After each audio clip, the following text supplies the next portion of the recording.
রাষ্ট্রীয়ভাবে কাদিয়ানীদের সংখ্যালঘু অমুসলিম ঘোষণার দাবিতে পঞ্চগড়ে বিক্ষোভ মিছিল ও গণসমাবেশ করেছে ইন্টারন্যাশনাল খতমে নবুয়াত মুভমেন্ট পঞ্চগড়। পঞ্চগড় থেকে আব্দুর রহিমের প্রতিবেদনে দেখুন বিস্তারিত। শুক্রবার ৭ নভেম্বর জুমা নামাজের পর পঞ্চগড় জেলা শহরের বিভিন্ন মসজিদের মুসল্লিগণ পঞ্চগড় শহরের চৌরঙ্গি মোড়ে একত্রিত হয়ে বিক্ষোভ মিছিল নিয়ে পঞ্চগড় শহরের বিভিন্ন সড়ক প্রদক্ষিণ করে একই জায়গায় এসে গণসমাবেশ করে তারা।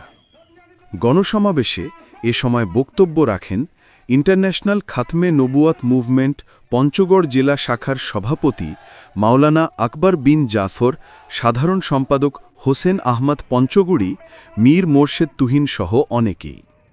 বক্তারা বলেন, রাষ্ট্রীয়ভাবে কাদিয়ানীদের সংখ্যালঘু অমুসলিম ঘোষণার দাবি জানান। রাষ্ট্রীয়ভাবে কাদিয়ানীদের অমুসলিম ঘোষণা করা না হলে কঠোর আন্দোলনের হুঁশিয়ারি দেন বক্তারা। রাসূল হচ্ছে আমাদের কলিজার টুকরা, নবীর জন্য আমরা জীবন দিতে পারি কিন্তু ঈমান দিতে পারি না, ঠিক কিনা বলে? বাংলাদেশে বহু ধর্মের মানুষ রয়েছে, তাদের বিরুদ্ধে আমরা আন্দোলন করি না। গত কয়েকদিন আগে দুর্গা পূজা গেছে হিন্দুদের, আমরা তাদের বিরুদ্ধে আন্দোলন করি নাই। খ্রিস্টানরা বৌদ্ধরা ধর্ম পালন করে আন্দোলন করি না, কাদিয়ানীদের বিরুদ্ধে আন্দোলন করি। কি কারণে আপনারা জানেন? তার রাসূলকে নিয়ে খতমে নবুয়ত নিয়ে টানাটানি করছে। রাসূল করিম সাল্লাল্লাহু আলাইহি সাল্লামকে তারা শেষ নবী মানে না, মির্জা গোলাম আহমদ কাদিয়ানীকে তারা শেষ নবী মনে করে, ঠিক কিনা বলেন? এজন্য আসল কাদিয়ানীদেরকে রাষ্ট্রীয়ভাবে মুসলিম ঘোষণা করার দাবিতে 15 নভেম্বর ঢাকা সরোয়ার্দী উদ্যানে মহাসমাবেশ অনুষ্ঠিত হবে। সেখান থেকে যারা কাদিয়ানীদেরকে রাষ্ট্রীয় মুসলিম ঘোষণা করার জন্য আন্দোলন করব, আমরা সংগ্রাম করব, জীবন দিব, আমরা সকলে সে সমাবেশে যাওয়ার চেষ্টা করব ইনশাআল্লাহ।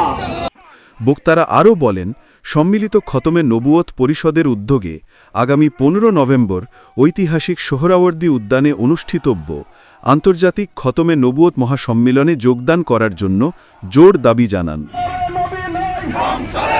সমাবেশ আন্দোলন ইতিপূর্বে আমাদের আগামীগণ করে এসেছে,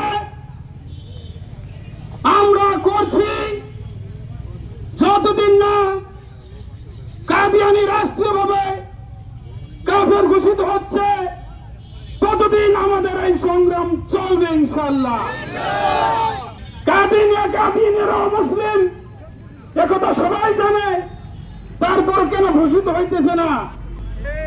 বিশ্বের 56 থেকে 18টা দেশে কাদিয়ানীদেরকে রাষ্ট্রীয়ভাবে কাফের ঘোষণা করা হয়েছে, কিন্তু বাংলাদেশে এখনো পর্যন্ত তাদেরকে রাষ্ট্রীয়ভাবে কাফের ঘোষণা না করার কারণে আমাদের সাথে তাদের বারবার হানাহানি, বারবার যুদ্ধ, বারবার জিহাদ হইতেছে।